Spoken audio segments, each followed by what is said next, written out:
చైనాలో ఇంత కఠినమైన చట్టాలు అమలవుతున్నాయని తెలిసి కూడా మాజీ రక్షణ మంత్రులు ఈ విధంగా అవినీతి చేయడాన్ని ఏ విధంగా చూడాలి అసలు? చైనా ఇండియా ఇంకోటి అనేది తేడా లేదండి. హ్యూమన్ బీయింగ్ తర్వాత కమర్షియలైజేషన్. ఇప్పుడు కమర్షియలైజేషన్ అయిన తర్వాత గతంలో ఇంత లేదు మన దేశంలో కూడా. ఎక్కడ ఏ దేశం లేదు. సిస్టమ్ కమర్షియలైజ్ అవుతుంటే ట్రాన్సాక్షన్స్ ఎక్కువ అవుతున్నాయి. ట్రాన్సాక్షన్స్ ఎక్కువ అవుతుంటే ప్రాఫిట్ అన్ని కూడా ఎక్కువ అవుతున్నాయి. వాటి నుంచి వాటా కావాలనుకుంటున్నారు. కాబట్టి చైనాలో కమర్షియలైజేషన్ దాని పక్కనే కరప్షన్ ఉంటుంది. అమెరికాలో అయినా కరప్షన్ ఉంటుంది, ఇండియాలో అయినా కరప్షన్ ఉంటుంది. ఇప్పుడు ఒక రోడ్డు వేస్తే కరప్షన్ 1 లక్ష ఉంటే 100 రోడ్లు వేస్తే 100 లక్షలు ఉంటాయి.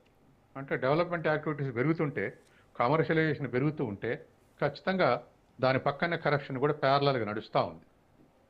కాబట్టి వాటిని కంట్రోల్ చేసుకునేటువంటి బాధ్యత స్టేట్దే. అలా కంట్రోల్ చేసుకున్న స్టేటు త్వరితంగా అభివృద్ధి చెందుతున్నాయి, ముందుకు పోతున్నాయి. ఎస్. సో ప్రజాస్వామ్య దేశాల్లో కూడా బీజింగ్ తరహా కఠిన చర్యలు అవసరమా? ఇప్పుడు జపాన్ ప్రజాస్వామ్య దేశమేగా, సౌత్ కొరియా ప్రజాస్వామ్య దేశమేగా.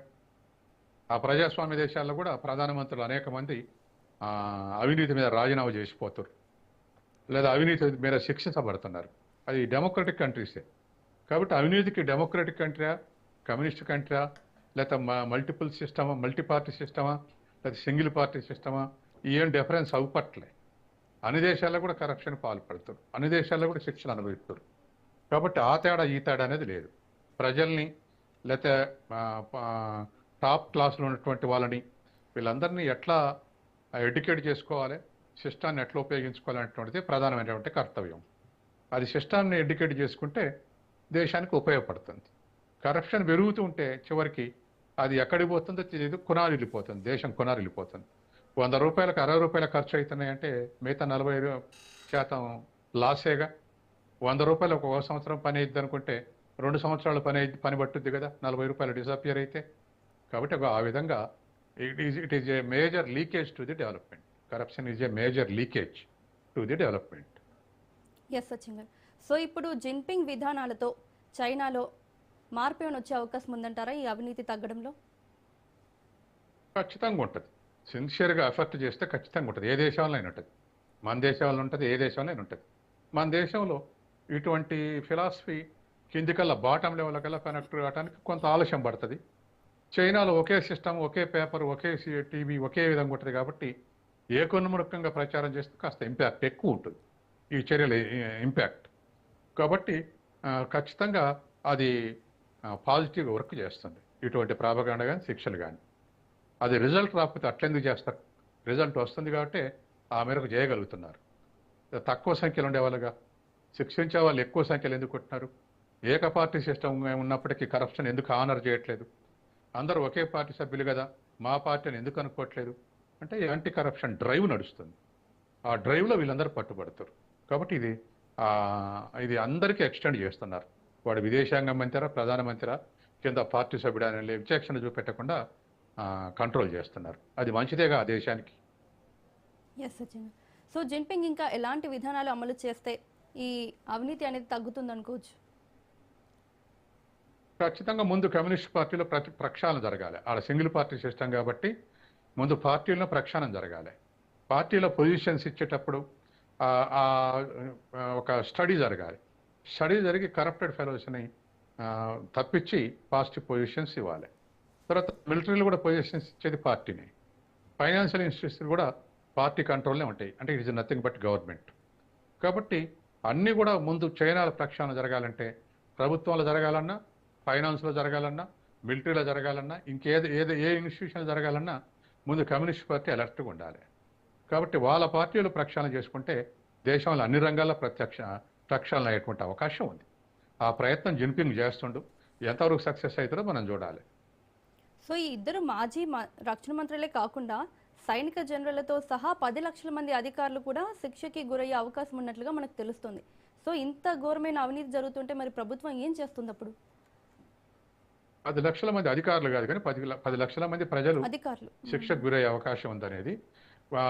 హై లెవెల్ ఆఫీసర్స్ 65 మంది శిక్షకు గురయ్యేటట్టుగా వార్తలు వస్తున్నాయి. హై లెవెల్ అటువంటి శిక్షలు పడే అవకాశం ఉంది. కాబట్టి ఆ కరప్షన్ ఇది corruption, it must be equal to all. పెద్దోడైనా చిన్నోడైనా సమానంగానే ఉండాలి.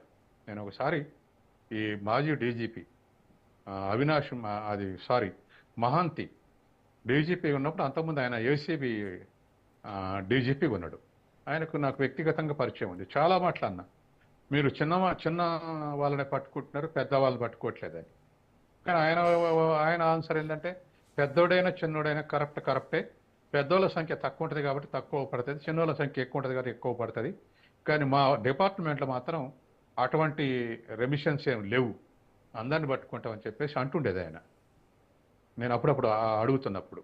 కాబట్టి సహజం ఇది. ఎక్కువ మంది అనుకుంటే, ఎక్కువ దేశం ఉన్నప్పుడు, ప్రజలు ఎక్కువ ఉన్నప్పుడు ఎక్కువ మంది పట్టుబడతారు. చిన్న దేశం తక్కువ సంఖ్య ఉన్నప్పుడు తక్కువ పట్టుబడతారు. కాబట్టి సహజంగానే ఉంటుంది. 10 లక్షల మందిని 5 లక్షల మంది కరప్షన్ ఇట్ మస్ట్ కరప్ట్, వాటిని మూసేయాలి అంతే. ఎస్ సత్యం గారు. సో ఏ దేశంలో అయినా కరప్షన్ అనేది ఉంటుంది. కరప్షన్ అనేది ఫస్ట్ తప్పు, ఏ దేశం కూడా చేయకూడదు, ఎవరు కూడా చేయకూడదు. సో ఇప్పుడు చైనాలో జరిగిన ఈ ఇన్సిడెంట్ని బట్టి మిగతా దేశాలు ఏం నేర్చుకోవాలి? మిగతా దేశాలు కూడా వాటి మీద కాన్సన్ట్రేట్ చేయాలి. డెఫినెట్లీ నేను చెప్పాక it is A leakage to the development అని. ఇప్పుడు కేంద్ర ప్రభుత్వం 50 లక్షల బడ్జెట్ ఖర్చు పెడుతుంది దేశవ్యాప్తంగా. ఒకవేళ రాజీవ్ గాంధీ అనేది నిజమైతే 40% కరప్షన్లో పోతే 50 లక్షల 40% ఎంత? దరిదాపు 20 లక్షల కోట్లు. 50 లక్షల కోట్ల 20 లక్షల కోట్లు అవినీతి పేరు మీద పక్కదారులు పడుతున్నప్పుడు ఇక్కడ డెవలప్మెంట్ ఏముంటుంది? రాష్ట్ర బడ్జెట్ 2 లక్షలు 3 లక్షల కోట్లు అయినప్పుడు అందులో 30% పోయినా 90,000 కోట్లు పోతే ఖర్చు అయ్యేది 2 లక్షల కోట్లేగా. కాబట్టి కరప్షన్ బాగా పెద్ద ఎత్తున డెవలప్మెంట్ని అణిచేస్తూ ఉంది.